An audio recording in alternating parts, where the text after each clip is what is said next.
반갑습니다. 여러분, 프로토 교수입니다. 스포츠 모든 경기를 매일 분석 및 조합 픽 공유 중에 있습니다. 영상에 공개되지 않는 정보들도 정보방에 입장하시면 확인하실 수 있으니 참여를 희망하시는 분들은 영상 하단 고정 링크를 통해서 아무 조건 없이 자유롭게 참여가 가능하니 많은 참여 부탁드리겠습니다. 첫 번째 경기는 카디스 대 지로나 한번 살펴보겠습니다. 카디스는 빌바오에게 1대4로 패하고 말았습니다. 라인을 내리면서 버티기보다는 점유율을 오히려 잡아가면서 주도하는 경기를 만들었는데 이는 역습 성향이 강한 빌바오에게 기회가 되었고 장점이었던 수비가 손쉽게 파괴되고 말았습니다. 일단 홈에서는 강세를 보이고 있는 상태이기는 합니다. 역시 라인을 내리고 버티면서 실점을 억제하는 모습이 역력한데 홈에서는 이 방식으로 아틀레티코를 3대2로 잡아내는 등 리그 기준으로 10월 이후에는 패배가 없는 상황입니다. 물론 홈에서도 수비에 투자하는 시간이 많아 체력이 떨어지는 후반에 실점이 다수 나오고 있다는 점은 아쉬운 부분이기는 합니다. 공격력은 더 기대할 것이 없는 상태죠. 그나마 엔트리에 남아있던 네그레도도 부상으로 이탈하면서 전방 구성 자체가 난관인 상태입니다. 지난 경기에서는 점유율을 잡고 있던 것을 증명하듯이 나름 기대 득점을 1.5골대로 올렸으나 유효 슈팅 비중이 20%에 그치면서 한 골을 기록하는 데 그치고 말았습니다. 지로나는 발렌시아를 1대0으로 잡아내면서 무승행진을 깰 수 있었습니다. 골키퍼 가자니가가 훌륭한 활약을 펼친 것도 결과에 한 몫을 했지만 전반적으로 발렌시아를 상대로 주도하는 경기를 만든 것이 주요했던 경기였다고 할 수 있습니다. 지로나의 스타일이 점유율을 본인들이 잡고 플레이하는 것을 즐기는 성향임을 감안하면 지난 경기의 내용이 이상하지는 않지만 원정에서는 본인의 스타일이 아주 잘 먹히는 상황은 아닌데 올 시즌 원정에서는 꼴찌인 엘체를 2대1로 이긴 것을 제외하면 승리를 거두지 못하고 있는 상태. 물론 득점력은 원정에서도 꽤 괜찮은 모습을 보이고 있기는 하지만 수비적인 약점을 극복하지는 못하고 있습니다. 빌드업을 하다가 실수가 나오는 경우가 제법 잦습니다. 아무래도 상위권 팀에 비해 발기술이 좋은 선수들의 수가 적기 때문으로 보이는데 올 시즌 슈팅으로 이어진 실수가 12회로 리그에서 두 번째로 많은 상태죠. 상대가 빌드업을 방해하기 위해 전방부터 압박할 때 실수가 나오는 모습인데 0대1로 패했던 바르셀로나전에서도 결승골 실점은 상대 압박을 이겨내지 못하고 턴오버가 나온 것이 원인이었습니다. 그나마 카디스가 전방 압박에 열중하고 있는 스타일이 아니라는 점은 다행인 일입니다. 지로나가 주도권을 잡고 밀어붙일 가능성이 높은 상황. 다만 빌드업을 하다가 실수가 나오면서 실수의 빌미가 나오는 등 수비적으로 아주 안정적인 스타일은 아니기에 지로나가 큰 점수 차이를 만들기는 어려울 것이라고 보는 것이 옳을 듯합니다. 카디스의 전방 상황이 매우 좋지 못하다는 점이 변수라고 할 수는 있지만 카디스가 홈에서는 상당히 강한 모습을 보여주기도 했습니다.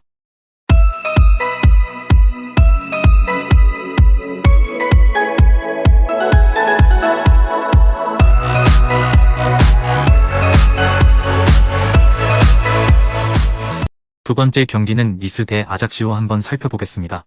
니스는 마르세유까지 잡아내면서 상승세를 가파르게 타는 중 지난 경기에서는 오랜만에 3골을 넣으면서 공격력이 상당히 올라온 모습을 증명했는데 오피의 영입 효과를 톡톡히 보고 있다고 할 수 있을 것입니다.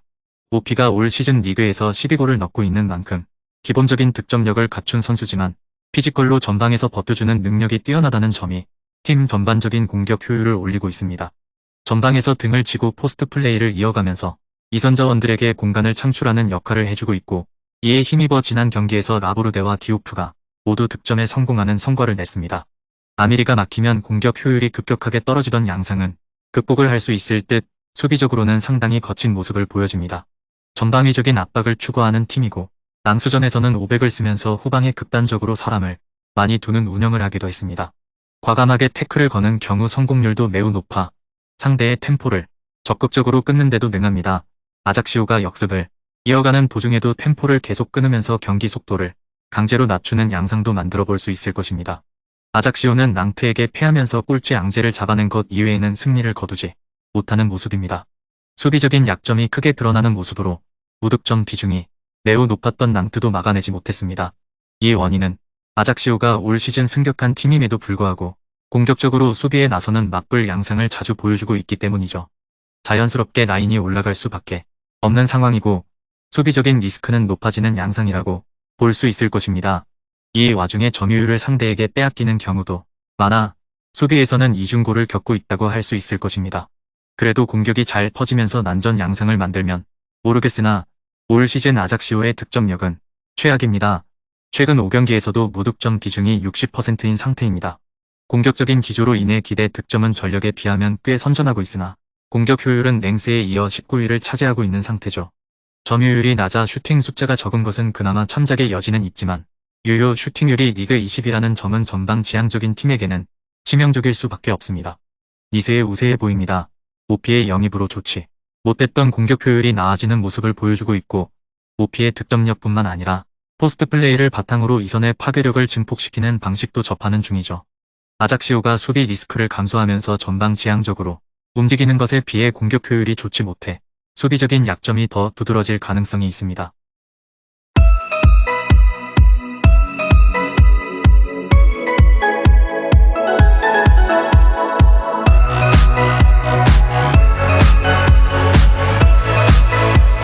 마지막 세 번째 경기는 요코하마 대 반포레고후 한번 살펴보겠습니다.